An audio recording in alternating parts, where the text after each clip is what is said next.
Olá pessoal, eu sou o Alexandre Rossi. Esse aqui é mais um vídeo para o canal Rossi ASMR.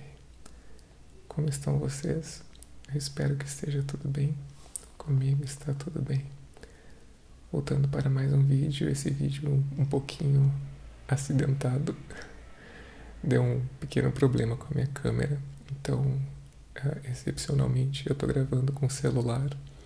Então vocês podem perceber uma diferença de imagem aí, né? Mas eu preferi gravar assim do que não gravar nada, né? Então, se vocês repararem nisso é por esse motivo, tá? Então, gente, antes de mais nada, queria pedir pra vocês, se gostam de cinema, gostam de ASMR, deixa um like aí, se inscreva no canal, né? E se puderem dar uma força lá no podcast @eu quero ver o filme, eu agradeço muito, tá? Então, gente, eu tava pensando assim em novos quadros aqui pro canal e eu acho que seria interessante fazer pelo menos um dia que eu falasse sobre filmes clássicos, assim. Não necessariamente filmes muito antigos, mas filmes que não são atuais, né? Que não são recentes, que não são lançamentos, digamos assim, né? A gente tem sempre aqueles filmes que estão sendo mais falados, sei lá, que lançam nas plataformas de streaming. Mas eu fiquei pensando que se eu focasse apenas nisso, o canal, assim, eu perderia, né? Esse outro tipo de conteúdo. E tem muita gente que pede, né? Aqui nos comentários, tem pessoal que pede, que gosta, né? Que quer que eu fale de filmes que não são recentes, né? E eu acho importante também, tá?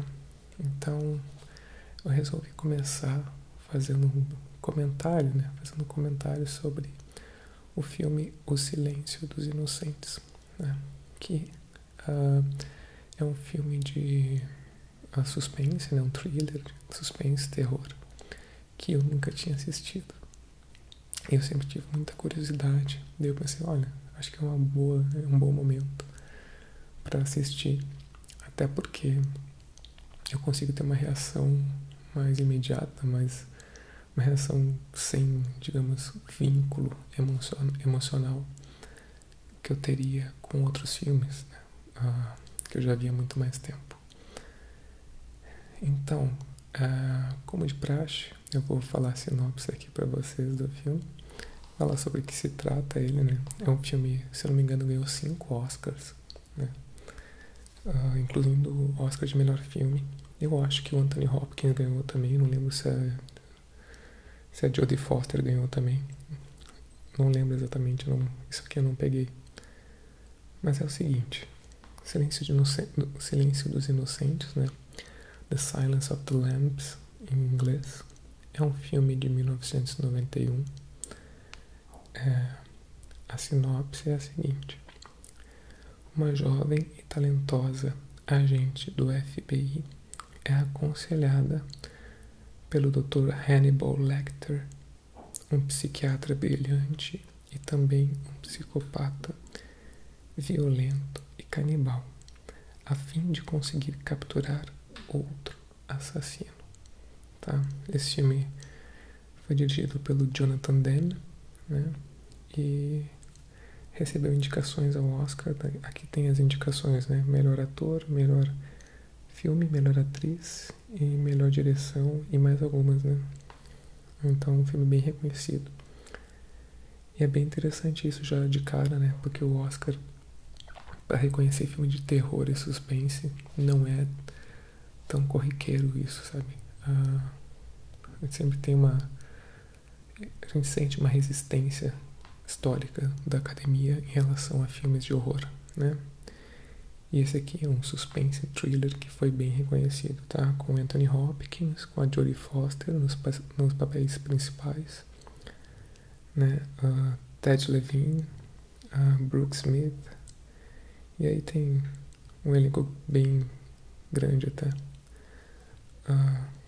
Então, basicamente, a protagonista do filme é a Clarice Starling, né? A Jodie Foster. E o filme se debruça mais assim nela e na relação dela com o Hannibal Lecter. Mas o que eu acho interessante da gente destacar de começo, tá? Só dar uma breve acrescentada nessa sinopse. O filme trata sobre uma investigação por parte do FBI, tá? Sobre um serial killer. Só que esse serial killer não é o Hannibal Lecter, tá? Isso é interessante notar. Até pra quem não assistiu o filme ainda e tem essa imagem forte do Hannibal como um vilão, né? Tu pensa, né? O Hannibal Lecter deve ser o antagonista, que é o vilão do filme. Não é exatamente assim, tá? O filme tem uma estrutura um pouquinho diferente, que eu achei bem interessante, tá? Que tá essa investigação do FBI. O que acontece? Um dos investigadores, ele atribui a Clarice, né, a Clarice Starling, a Jodie Foster, a função de ir até o Hannibal Lecter, que está preso numa... acho que é numa prisão especial, né, de segurança, para... não sei se é uma prisão psiquiátrica, eu acho que é. E de alta periculosidade ali também, né? Então ele tá bem, assim, ele é tratado desde o começo do filme como um preso extremamente perigoso, sabe? Entretanto, o FBI acha que ele pode ajudar, ele pode ter alguma relação, né, com o Buffalo Bill, que é esse serial killer que tá solto, né, que tá cometendo diversos crimes, né?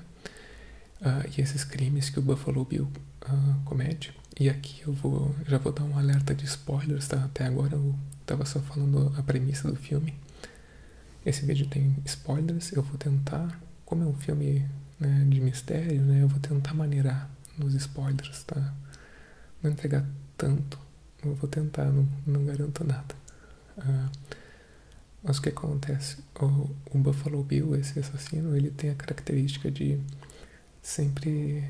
Aí, um alerta de... O filme é pesado, tá, gente? O filme é pesado, então tem coisas que são muito gráficas, como se fala, né? Muito explícitas. E quando esse serial killer comete esses assassinatos, ele tira uma parte da pele das mulheres, tá? E ele só comete esses crimes contra mulheres, tá? Então é uma peculiaridade. E o FBI acha que o Hannibal Lecter pode, de alguma forma, ajudar, contribuir, pode ter uma ligação com esse cara, tá? Então a Clarice vai lá falar com ele, né? E aí começa uma relação, né, dos dois ali, que é o ponto alto aqui do filme. Entretanto, tecnicamente eu preciso dizer que é muito interessante como o Jonathan Demme aqui, como a direção consegue estabelecer desde o primeiro segundo de filme um clima de tensão quase permanente, assim. E é por parte da ambientação, e às vezes a gente sente isso, e é interessante, assim, quando a gente vai olhar com mais cuidado para a técnica, tentar perceber como é que isso é feito, né? Como é que o Jonathan Demme constrói isso. E é muito... o que eu falo do conceito, né? Ter um conceito bem estabelecido ajuda em tudo. E esse conceito pressupõe que várias áreas do filme tem que estar unificadas ali, tem que estar trabalhando em conjunto, porque a direção de arte, a fotografia, né, a própria direção e a trilha sonora, desde o começo do filme, ele começa com uma trilha já instrumental ali, bem na levada do suspense, com cores frias na direção de arte, na fotografia, né? Sempre com cores frias, não nada muito saturado, com cenários que são mais assim, que dão um pouquinho mais de medo. A primeira cena, por exemplo, é a Clarice num bosque, numa floresta, fazendo um treinamento da polícia ali, do FBI, né? Então, tudo isso, né, toda essa construção audiovisual é bem carregada de tensão, né? O filme ele usa muito também, depois eu vou falar, o recurso do close, tá? Mas isso aqui é mais pra frente. Mas é interessante notar essa construção, assim, como é que as coisas funcionam, né? Tu percebe que elas funcionam, tu fica tenso, é um suspense muito bem construído, mas é interessante notar como elas funcionam, né? E, bom, aí a gente tem a relação da Jodie Foster com o Anthony Hopkins, com o Sir Anthony Hopkins, que faz o Hannibal Lecter, tá? O Hannibal Lecter é um psicólogo, tá? Entretanto, ele também, além de ser um psicólogo, ele é um psicopata perigosíssimo e canibal, tá? Então isso é muito explicitado no filme e isso também gera uma tensão, tá? Porque tu fica sempre, digamos assim, com medo ou esperando que ele vá cometer um ato desse, sabe, de canibalismo contra alguém que vai ter uma relação ali com ele no filme. E isso também ajuda a criar aquela expectativa, ou aquela tensão, aquela angústia no espectador. Entretanto, ele é um cara que, digamos, a característica psicológica dele é que, além de literalmente, né, devorar as pessoas, ele também psicologicamente tem essa ânsia, essa vontade de mexer com o psicológico, né, de entrar na mente das pessoas com quem ele se relaciona, ou por quem ele se interessa. E no caso da Jodie Foster ali, da Clarice, isso é bem evidente, assim, ele é bem intrusivo, às vezes, em comentários, digamos, inadequados, né, que ele faz. E meio que ele tenta pegar traumas dela e consegue, né, ao longo do filme, explorar traumas, porque é uma personagem que tem traumas, né? Até o nome do filme em inglês, The Silence of the Lambs, né, o silêncio dos cordeiros, né,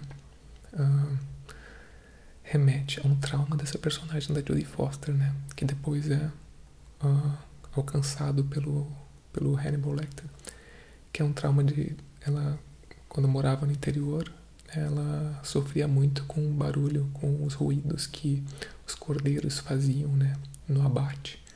E aqueles gritos dos cordeiros ficavam ecoando na mente dela, e é um trauma que ela tem permanente até hoje. Um dia ela tenta salvar um dos cordeiros, mas ela não consegue, né? Então, o Hannibal sabe disso, acaba descobrindo isso, e meio que ele usa de moeda de troca saber informações dela para também dar informações sobre o Buffalo Bill, que é o assassino, né? Eu vou tentar não entrar muito na resolução, porque se eu entrar, aí destrói a experiência do filme, né? Mas outra coisa que eu achei muito interessante, além das atuações, né, Jodie Foster e Sir Anthony Hopkins estão muito bem no filme, tá? O Anthony Hopkins, assim, passa uma frieza, né, aquela, sabe, uma psicopatia no olhar, sabe? Que ele passa muita credibilidade, dá medo, sabe? Algumas expressões que ele tem, né? Alguns trejeitos, né? E a Jodie Foster, muito bem sempre, ela tem bem mais tempo de tela, sabe? Ela é a protagonista absoluta desse filme. E ela faz ali uma estudante, né? Ela é uma estudante, digamos, uma estagiária do FBI, que consegue ter essa relação, que tem que ser uma relação de reciprocidade com um cara que é um psicopata. Então, essa relação é extremamente difícil de ser estabelecida, mas ali ela consegue.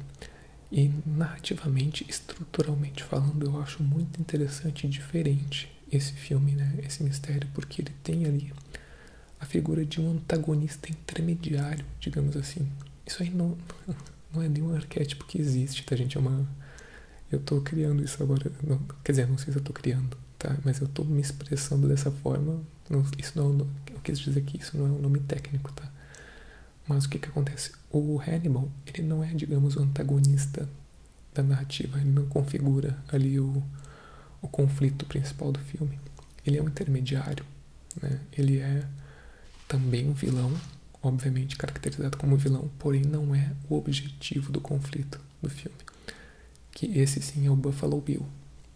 Entretanto, quando a gente tem uma história mais clássica, mais tradicional de mistério e policial, geralmente a gente tem a construção do vilão, do antagonista, mostrando o vilão, né? Conhecendo a história do vilão. Mas no caso do Silêncio dos Inocentes, essa construção ela é feita muito pelos relatos e pelo perfil psicológico que o Hannibal vai traçando dele. Isso é muito interessante porque a gente não deixa de ter a construção do vilão, do Buffalo Bill, e ao mesmo tempo a gente tem a construção do Hannibal. Então a gente está tendo ali em uma cena só, quer dizer, uma cena não, em um diálogo, às vezes em alguns diálogos constroem tanto uma personagem quanto a outra. Isso é um recurso bem interessante e não é tão comum assim, sabe? Eu achei muito legal isso, tá? E, cara, no mais eu não vou entrar em relatar todo o filme assim, sabe? Mas eu acho que o mistério funciona muito bem, tá? Tem também um crescente de violência não, de explicitude, digamos assim. As coisas vão ficando mais pesadas na medida em que a gente vai descobrindo, né, os perfis psicológicos, né? E tem essa coisa, né, do trauma, né, de explorar o trauma, que o Hannibal sabe que a Clarice, o que ela persegue ele é tentar não ouvir mais na cabeça dela aqueles cordeiros gritando, né? E mesmo que ela não saiba exatamente como ela vai fazer isso, o que vai ser.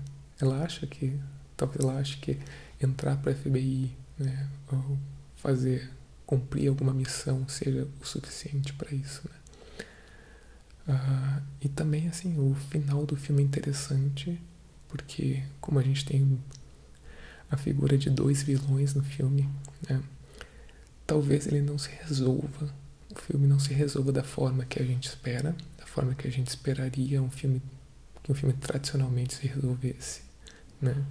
Tem algumas coisas que ficam em aberto, que ficam aí até, como se fala, num gancho, né, para uma continuação ali. Não vou falar exatamente o que é, mas, cara, eu acho que o desenvolvimento funciona muito bem e com um destaque muito forte para as atuações, assim. Umas coisinhas que me chamaram a atenção, que é coisa bobeira, sabe? O filme utiliza muitos closes. Isso não é bobeira, isso funciona muito, tá? Muitos closes, muitos planos próximos, né? Que são muito utilizados realmente para quando tu tem narrativas mais psicológicas, como é o caso daqui, que explora muito a psique das personagens. Geralmente se usa closes, né? Eu percebi que alguns closes da Jodie Foster estavam com um foco meio não tão preciso. E eu não sei se isso foi no meu streaming aqui ou se é uma coisa do próprio filme. E geralmente eu não percebo isso, mas é só uma curiosidade aqui. E só uns 2 ou 3 planos que eu percebi isso, tá? Me chamou a atenção porque não é algo tão normal.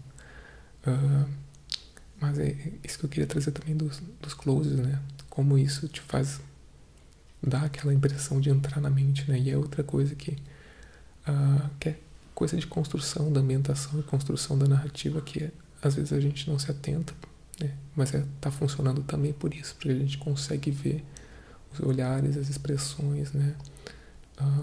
E muitas vezes ajuda a atuação também, né?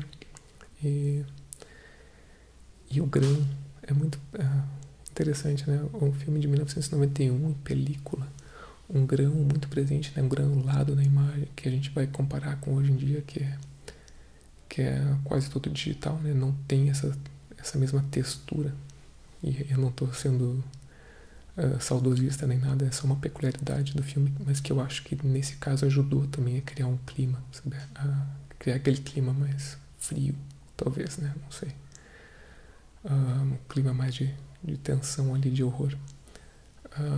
E é isso, gente. Eu acho um filme muito legal, assim. Um clássico, né? Recentemente ele fez 30 anos, acho que foi em 2021, então esse ano ele deve estar completando 32 anos. E um filme mega premiado, como eu já falei. E eu acho que super vale a pena, assim, conhecer. Eu tô dando aqui as minhas primeiras impressões, porque eu vi esse filme hoje, assim, então ainda tenho que pensar mais sobre ele. E eu vou ver como é que ele vai, como é que eu vou digeri-lo, né? Como é que vai envelhecer pra mim. E é isso. Eu espero que vocês tenham gostado. Me digam aqui nos comentários se vocês já assistiram O Silêncio dos Inocentes. O que vocês acham do filme. E é isso, gente. Eu vou ficando por aqui. Eu desejo uma boa noite de sono, um bom relaxamento. E nós nos vemos no próximo vídeo. Tchau, tchau, pessoal.